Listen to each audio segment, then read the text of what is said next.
오늘 2022년도 첫 주일 예배로 우리가 신년 예배라 이렇게 해서 하나님께 올리고요. 이제 여러분 여러 가지 달라진 모습들이 있지만 눈에 띄는 달라짐은 앞에 있는 표어가 달라졌죠.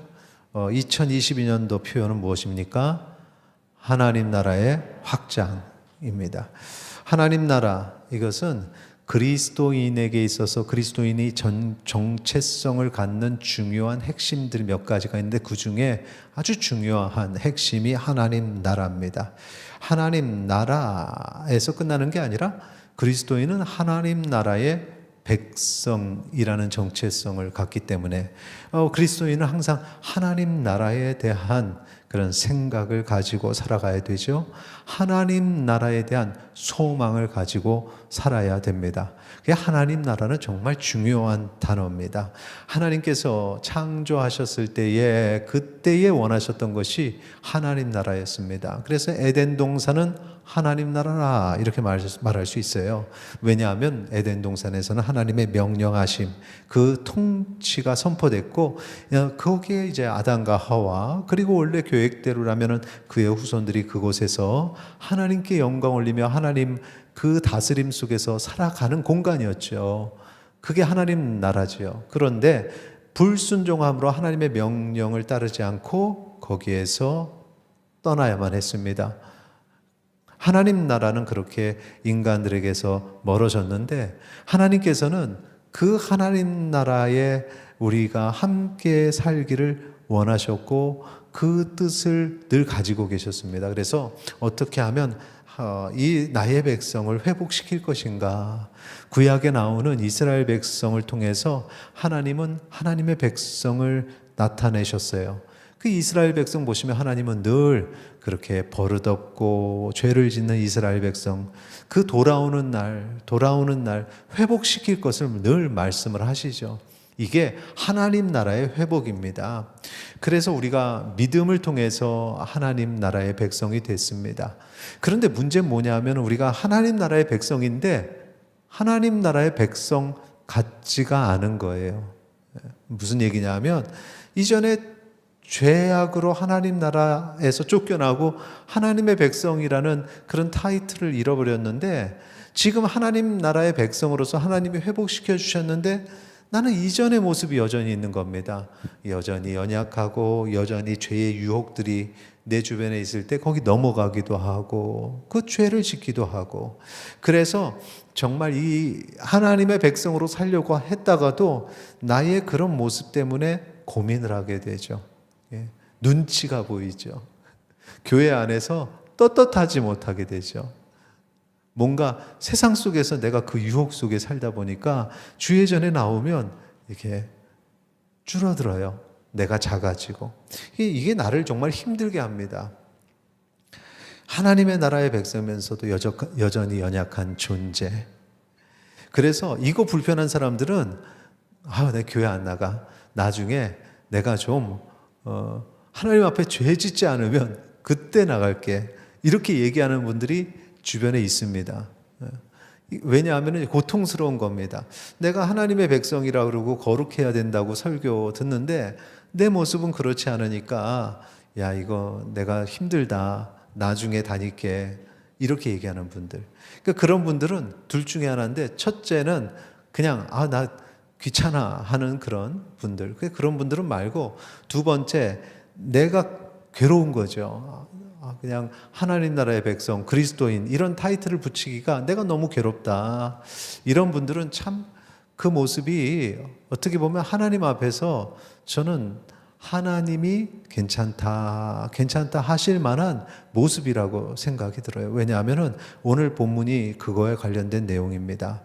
작년 한 해 동안 우리가 다윗에 대해서 공부를 하면서 다윗이 다윗왕으로 다윗의 가문으로 예수 그리스도의 탄생까지 다윗이 정말 위대한 사람이었는데 근데 그의 인생도 이렇게 보면은 죄의 굴레 가운데 살아왔던 인생임을 볼 수 있습니다. 욕심을 버리지 못하고 인간의 소욕을 버리지 못해서 죄를 지었죠. 이런 모습들이 있었다는 겁니다. 그런데 결론은 무엇이었냐? 그런 가운데도 다윗은 하나님 중심의 삶을 살려고 노력했고 하나님께서 그것을 귀하게 여기셨다. 그래서 다윗이 위대한 왕이 되었다. 오늘 우리도 마찬가지입니다. 하나님 나라의 백성입니다. 그리고 연약한 존재죠. 우리도 죄의 유혹에 빠지기도 하고 내 안에서 나오는 욕심이 있습니다. 이 소욕을 다스리지 못해서 때로는 꺾이기도 합니다. 그래서 너무 하나님 앞에 죄송하죠.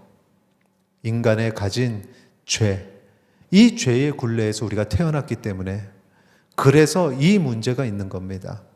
그리스도의 십자가의 은혜를 깨달았고 잘 알고 있음에도 불구하고 여전히 나의 이 연약함 때문에 고민하고 그렇게 하나님 앞에 부끄러워하고 있습니다.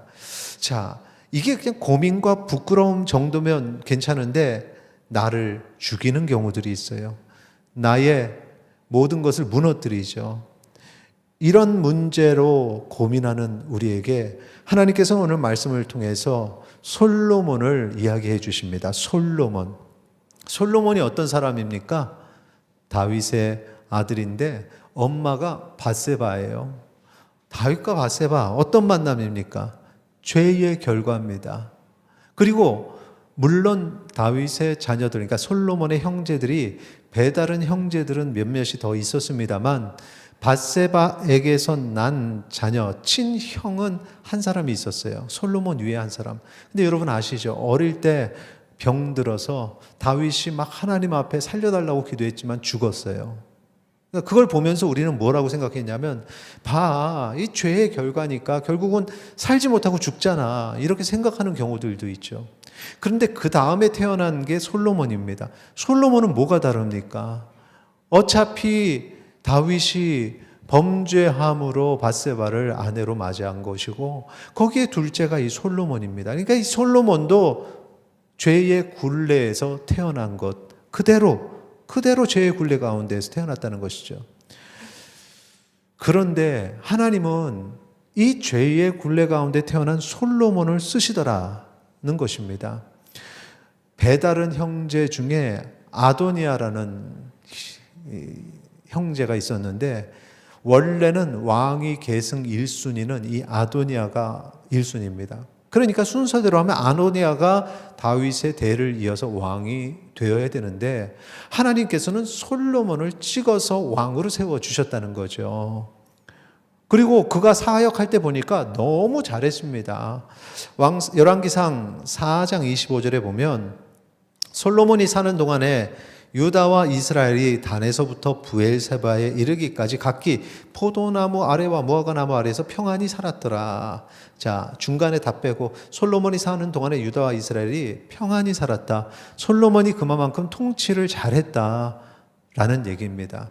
죄의 굴레에서 태어난 한 인간, 이 솔로몬. 그런데 어떻게 그가 하나님께서 그를 택하시고 그가 사역을 할 때 이렇게 잘할 수 있었을까? 그렇다면 나도 솔로몬처럼 그렇게 죄의 굴레 가운데서 태어났고 그렇게 내 모습에 내 인생에 죄의 문제가 계속 걸리적거리는데 그래도 솔로몬을 사용하신 하나님이 나도 사용하시지 않을까? 우리는 여기서 한 줄기 희망을 보게 되는 것입니다. 오늘 말씀 솔로몬 통해서 우리도 하나님이 쓰신다는 놀라운 하나님의 계획하심을 깨닫게 되기를 소망합니다. 솔로몬이 받은 복을 우리도 받을 수 있다는 사실을 기억하시기 바랍니다. 자, 그 말씀을 살펴보겠습니다. 오늘 말씀이 열왕기상 3장인데 이 3장의 배경을 보면은 성전을 짓지 않아서 그 당시에는 기브온이라는 곳에 산당을 세워서 거기서 제사를 드리는데 솔로몬이 제사를 드리는데 그 유명한 일천번제란 걸 드리죠. 열왕기상 3장 4절 같이 읽겠습니다.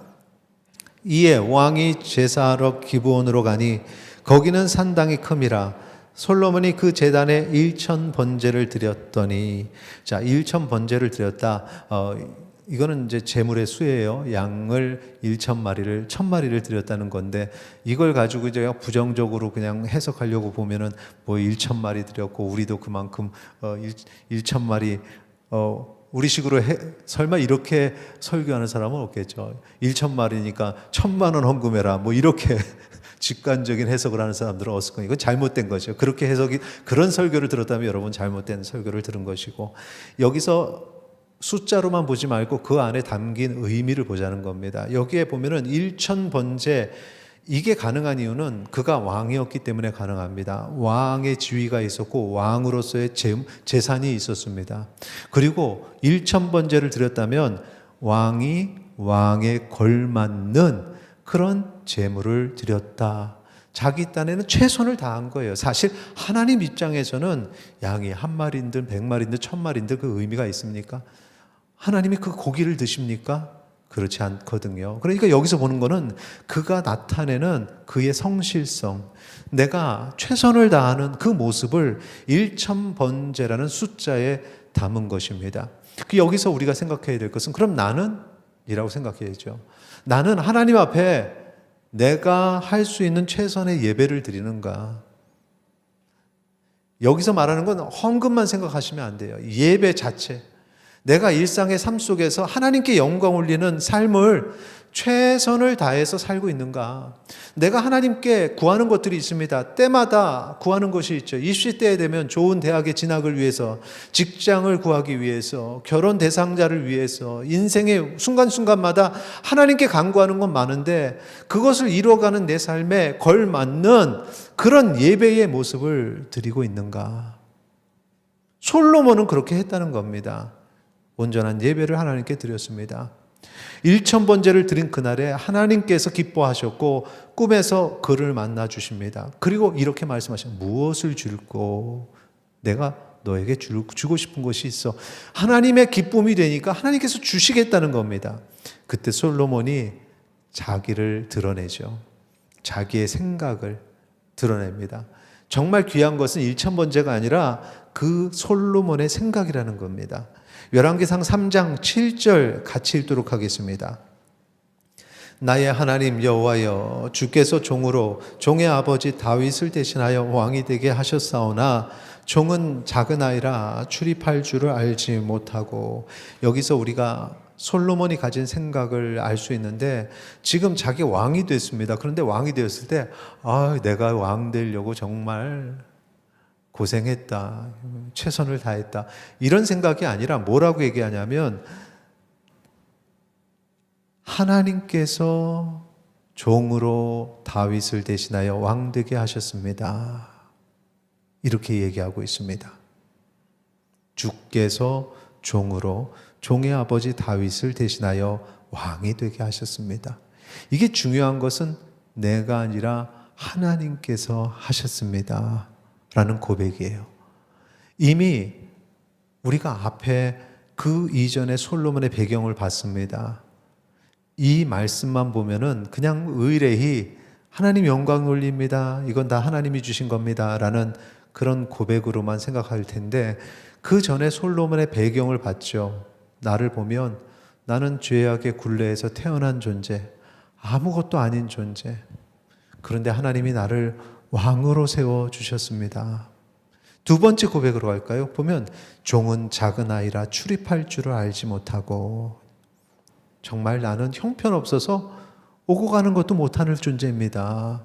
나는 아무것도 할 수 있는 게 없습니다. 내가 가진 모든 것 하나님이 주신 것이고 나는 아무것도 아닙니다라는 이 고백, 연약한 존재임을 인정하는 거죠. 내가 연약한 존재라는 것, 이미 이면에는 내가 태어날 때부터 죄의 굴레에서 태어났습니다 라는 배경이 있었고, 이 고백은 뭐냐면 나는 죄인입니다 라는 고백과 같은 고백인 것입니다. 죄인인 내가 아무것도 할 수 없는데요, 주님. 하나님은 이 솔로몬처럼 자기의 죄를 고백하는, 내가 죄인입니다 라고 고백하는 사람을 원하시는 거죠. 그리고 자기의 연약함을 고백하는 사람을 들어서 사용하십니다. 우리는 이런 사람을 겸손한 사람이라고 해요. 하나님이 겸손한 사람을 좋아하세요. 솔로몬이 고백할 때 왕이었죠. 그런데 사실 우리의 시각에서 보면 이미 성공한 사람은 이런 고백하기 쉽지 않습니다. 왕이 되어서 교만하게 되지 겸손할 수가 없게 돼요. 그런데 그 자리에서도 교만하지 않고 죄를 고백하고 자신의 연약함을 고백하는 사람이 솔로몬이다라는 것입니다. 오늘 하나님 앞에 우리가 예배에 대해서 얘기했는데 그 예배가 어떻게 나오냐? 겸손한 마음을 가질 때 예배할 수 있다는 사실을 기억하시기 바랍니다. 오늘 일부 예배 때 제가 설교 시간에 많이들 주무셔서 설교 시간에는 히터를 꺼달라 그랬더니 너무너무 추웠어요. 너무너무 추웠어요. 이게 추워도 자시더라고요. 주무시더라고요. 그러니까 이제 추워 하면서 잠이 오는 그거 있잖아요. 자면 죽어 막 이런 거 있잖아요. 그래서 히터를 틀었는데 잠깐만 좀 꺼주세요. 추워 하실 때 제가 그랬어요. 여러분은 외투라도 입고 있죠. 저는 외투를 안 입고 있습니다. 같이 일부 때는 막 인내하는 시간이었습니다. 자, 이렇게 하나님께 최선을 다 예배하고 하나님 앞에 나의 연약함을 고백하는 겸손한 사람, 그에게 하나님께서 뭐라고 하셨다고요? 무엇을 줄꼬? 우리가 기도할 때 우리가 꿈속에서 하나님의 이 음성을 듣게 되기를 소망합니다. 무엇을 줄꼬? 그랬더니 기본적으로 솔로몬은 그런 사람이었기 때문에 여기서 돈이요, 권세요, 재물이요 하지 않고 지혜를 구합니다. 솔로몬이 구한 지혜가 무엇인지 우리도 그것을 구해야겠는데 그 지혜를 솔로몬 말을 살펴보면 이렇게 표현합니다. 열왕기상 3장 9절 같이 읽겠습니다. 누가 주의 이 많은 백성을 재판할 수 있사오리까? 듣는 마음을 종에게 주사 주의 백성을 재판하여 선악을 분별하게 하옵소서. 아멘. 지금 이 말을 했는데 하나님께서 네가 지혜를 구했다라고 얘기하셨거든요. 그러니까 하나님이 말씀하시는 지혜는 뭐냐면 지금 여기 보니까 듣는 마음을 주세요. 그리고 선악을 분별하게 하옵소서. 두 가지 얘기했죠. 듣는 마음과 분별력. 이 듣는 마음과 분별력은 세트입니다. 항상 같이 다녀요. 생각해 보세요. 분별력 없는 사람들 주변에 한 사람만 떠올리면 그 죄니까 그냥 떠올리지 마시고, 분별력 없는 사람을 이렇게 보면은 남의 말을 안 들어요. 남의 말을 안 듣는 사람 분별력이 없고요. 그런 사람 보면 참 지혜가 없죠. 지혜 없는 사람. 반면에 분별력을 가진 사람들, 정말 잘 판단하는 사람들, 지혜로운 사람들 보면은 남의 말 이렇게 얘기하면 그게 무슨 뜻인지 딱 듣고는 압니다. 남의 말을 잘 듣는 사람이에요. 남의 말을 잘 들으면 이것이 해결이 됩니다. 저는 여기서 뭘 깨달았냐면은 치매를 고치는 법을 깨달았어요. 치매를 고치는 법. 이 방법은 의학적 방법이 아닙니다. 그러니까 어디 가서 막 주장을 하지 마시고 한번 해보세요. 근데 우리 교회에 크리스찬 우리 어르신들은 사실 필요가 없는데 왜냐하면 다 지혜롭기 때문에. 그런데 이렇게 보면 사실 우리가 어떤 상황을 판단하고 이게 분별력을 가지지 못하는 그런 모습들이 노년에 나타나면 그걸 치매라 그러잖아요. 치매의 단계에 들어갔고 그렇게 얘기하잖아요. 그런데 그것이 어디서부터 오느냐? 다른 사람의 얘기를 잘 듣지 못하고 이해하지 못하는 데서 온다. 그러면 이 문제는 어디서 해결할 수 있느냐? 우리가 대화를 많이 해서 내 말을 듣게 하고 또 그쪽 대화도 내가 듣고, 대화라는 게 그런 것이죠. 대화를 하면 내 말만 하는 게 아니라 저 사람의 말을 듣는 거예요. 그래서 자꾸 듣고 말하는 그런 시간들을 많이 가지면 그러면은 그것이 분별할 수 있게 되고 생각하게 되고 지혜롭게 된다. 오늘 그런 대화의 시간을 많이 가지는 우리 성도님들이 되시기를 바랍니다.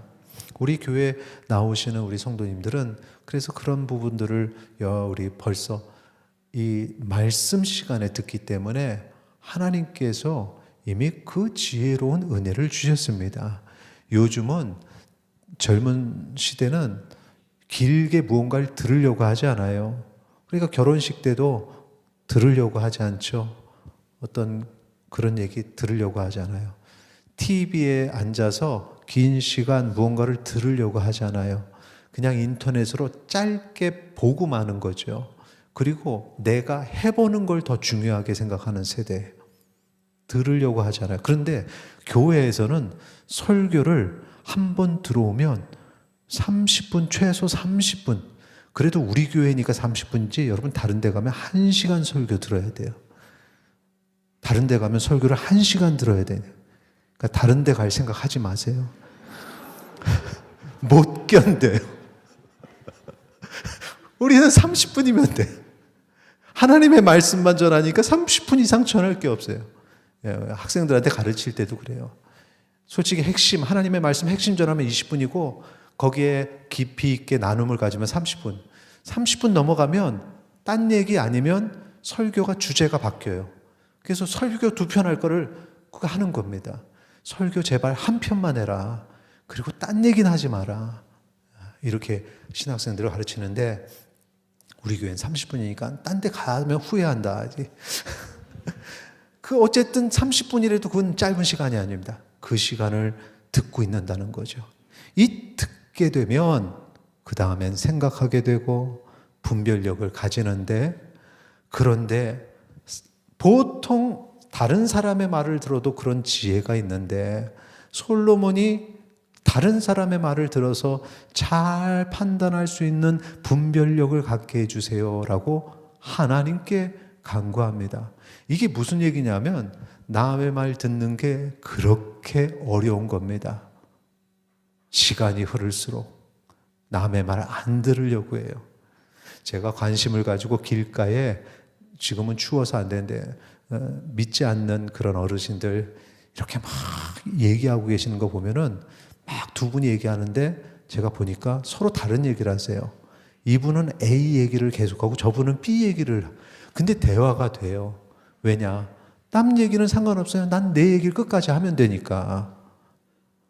근데 우리 은석교회 권사님들은 그냥 아이들 얘기, 그렇구나, 그래, 너무 이쁘다, 이렇게 듣는 분만 계시지, 달라요. 확실히 하나님이 사랑하시는 우리 권사님들, 건강 주시고 끝까지 하나님께서 우리 권사님들 높여주실 줄 믿습니다.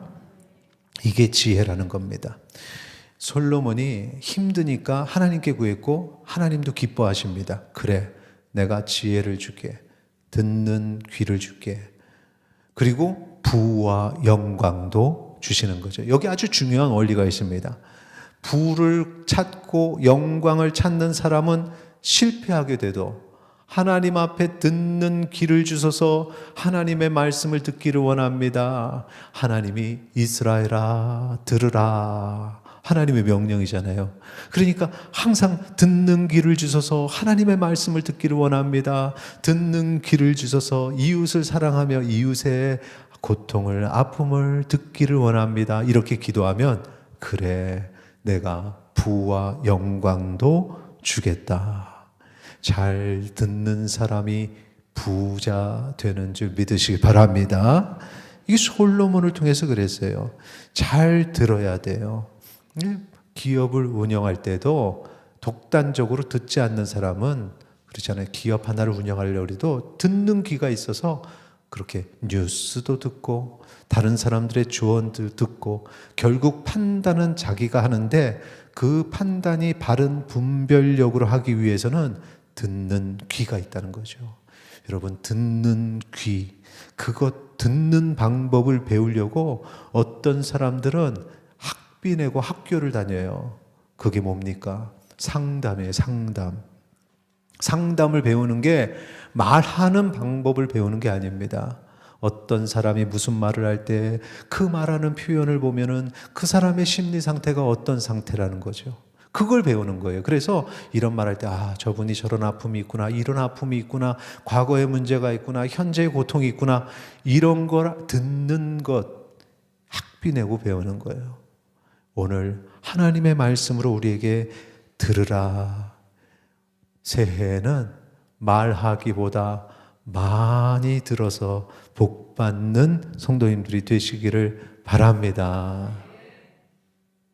들어야 돼요.